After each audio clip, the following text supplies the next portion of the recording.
The lack of D.C. statehood impacts many areas, not the least of which is ensuring law and order. The recent insurrection at the Capitol building on January 6th demonstrates this well.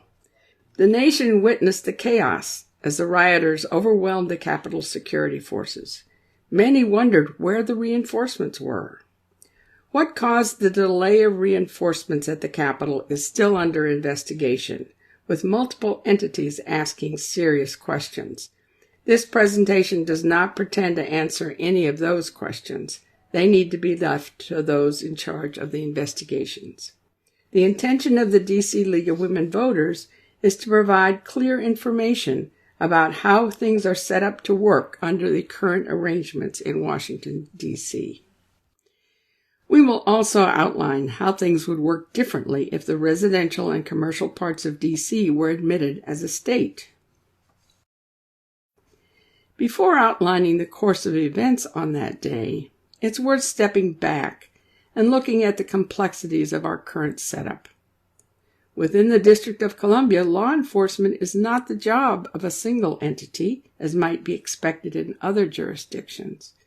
D.C. has many different law enforcement agencies, all of whom have a role to play. This includes the D.C. Metropolitan Police Department, or MPD. The MPD is a department of the local home rule government of the District of Columbia. It is paid for by the taxpayers who live in D.C. Other local law enforcement agencies include the Metro Transit Police, which covers the rail and bus systems in D.C. and parts of Maryland and Virginia. There is the U.S. Park Police, who have jurisdiction over our National Mall and the monuments.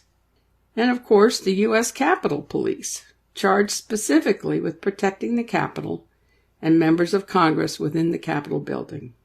On top of that, D.C. is geographically adjacent to cities in Maryland and Virginia, each with their own jurisdictions and enforcement agencies. All of these agencies have detailed agreements on how to coordinate with each other, with the understanding that rapid response is paramount. And if extra help is needed, the U.S. National Guard stands ready to get involved throughout the U.S., including a unit specifically in D.C. This brings us to recent events. On January 6, 2021, insurrectionists stormed the U.S. Capitol, rejecting the results of the presidential election and resulting in the deaths of 5 people, including one member of the Capitol Police.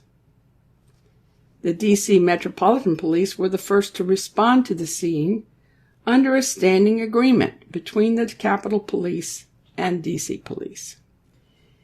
D.C. Mayor Muriel Bowser did not have the authority to immediately call the local National Guard, as would any governor in the U.S. She had already requested 300 D.C. National Guard members to help with traffic control in anticipation of the usual traffic snarls when there are sizable crowds at demonstrations in D.C. They were not armed, nor was their mission to respond to rioting demonstrators. They were supposed to free D.C. MPD to provide whatever policing was required. It is worth noting that the D.C. National Guard, as opposed to units in other states, is uniquely controlled by the federal government, and their deployment requires authorization from the Department of Defense. So Mayor Bowser could not alter the mission of the original contingent of the D.C. National Guard without permission from the Department of Defense. Nor could she call up additional D.C. National Guard without authorization from the DoD. Mayor Bowser's initial requests to deploy the D.C. National Guard to support the Capitol Police were denied by the Department of Defense.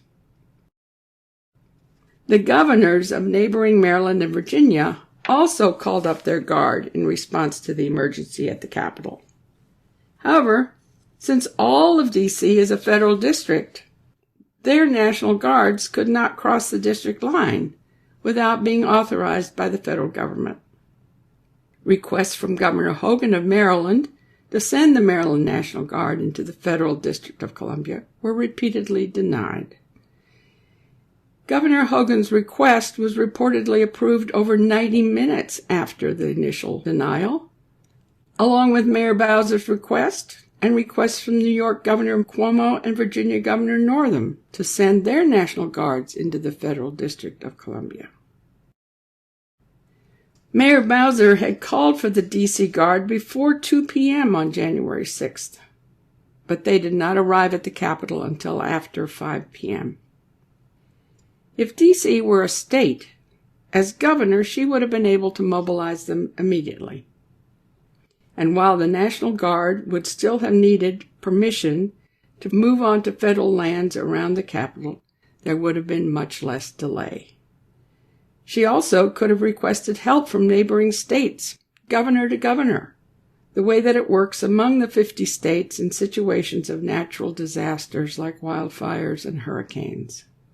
So even if the delays in moving on to federal grounds that are being investigated had occurred, it certainly seems likely that if D.C. had been a state on January 6th, the Capitol grounds would have been surrounded by National Guard forces well before 5 p.m. Such a show of force would certainly have changed the dynamics of the situation. Finally, it is worth noting that it was the D.C. Metropolitan Police Department, and eventually the D.C. National Guard, that first provided the backup requested by the U.S. Capitol Police to support and protect democracy. The citizens of Washington, D.C., where 700,000 plus people live, stepped forward to protect our nation's capital and government, even though they are not represented in Congress, a body that controls their laws and budget. The League of Women Voters of the District of Columbia, along with other advocates, believe that D.C. statehood is a logical response to many of the challenges that confront our citizens. Bills have been introduced in the 117th Congress, which would grant D.C. statehood. We are closer now than we have ever been to fixing this hole in our democracy. The League of Women Voters has always fought for equality in our citizen-led democracy, and we believe that ensuring equal rights under the law for all citizens is an important step in making our democracy stronger and more inclusive. For more information on how you can get involved, please follow the links below. And thank you for your interest.